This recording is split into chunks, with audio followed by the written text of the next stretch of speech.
No, well it is a cane, but this is a pointing stick. Oh, I thought This is the cane, we get caught for punishment. and it's been used. Till it's broke. Can you give us a demonstration of that, Come forward. Why don't you come here? Take a seat there, here. The pointing stick was used to get everyone looking at the same thing at the same time.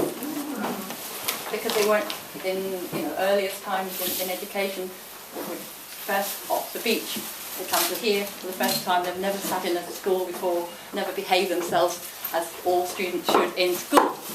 So they had to be taught to look all together and listen and do as you're told as soon as you're told.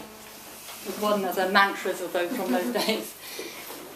Anyway, we brought you in here just as an introduction, really, to the museum itself. I understand you've looked around the village. Yeah. Have you ever seen a school like this before? No. Not even in any of your countries? No. You're so modern and up to date.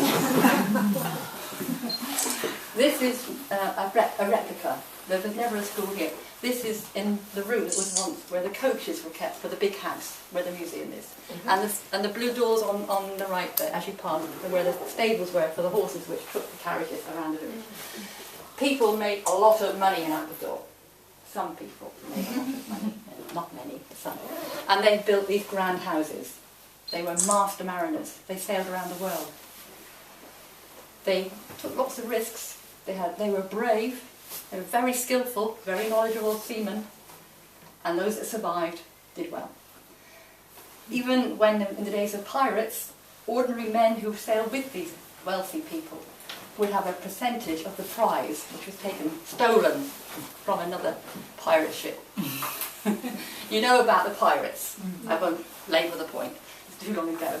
But we're here just really to explain Appledore, and North Devon itself is dependent, Appledore is dependent on the sea. And that's a new idea for many people from your part of the world. Maybe, I don't know. I've been corrected actually, because Bulgaria has the Black Sea, and you have a huge river called the Danube that goes into many of your countries. So you know about the importance to trade for ships and shipping and all the people involved in that. But even back in the 11th century, when in England we had a record of what was going on in all the villages, here in Appledore there was a fishery. And you only get shipbuilding when there's been a fishery, because at first there are fish weirs, they catch fish in a net on the foreshore. But eventually the fishermen think, I'll go out after the bigger catch, until they build themselves a boat. And then the skills develop over time. The boats get bigger and bigger, and trading becomes more and more. And when I talk to groups who come here, I have to show them this terrible old map which shows the British Empire.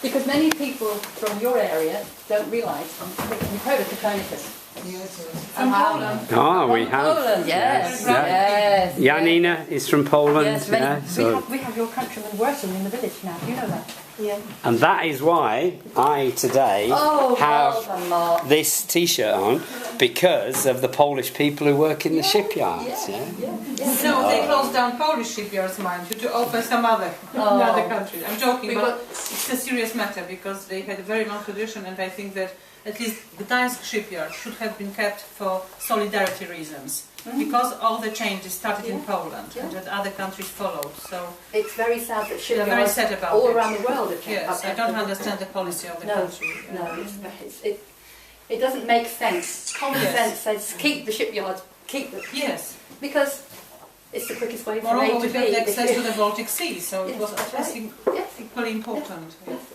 Whether it ever will be again, who knows? We're at a watershed, literally.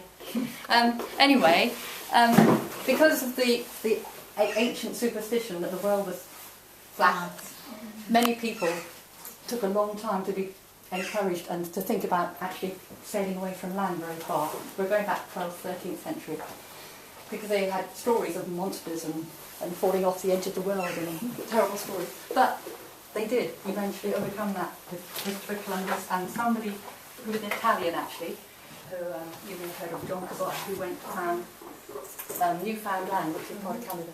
But anyway, Appledore has had huge connections with all the places they traded with over the years. So the salt cod trade from Newfoundland, really, really important, went on for about 400 years and made the port of Bideford lots of money. Tobacco from the Carolinas and Virginia, it was a flash in the pan because Bristol became more important, but to begin with, lots of money was made, fortunes were made. South Africa and the trade routes there, India, Australia. And that meant that the men were away at sea so often. The women had to be strong. Women always have to be strong.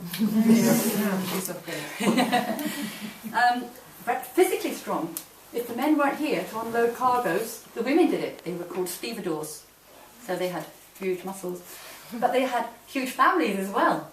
Sometimes 6, 7, 8, 9, 10 to feed when the men are away with no money coming in. So they had to be resourceful. So it's a very strong community here, and it's gone on for hundreds of years. And we want to keep the heritage that is this area alive for people to know forever, like you. But you know, why forget it? It's too important. Yeah. It's what we're made of. It's our heritage.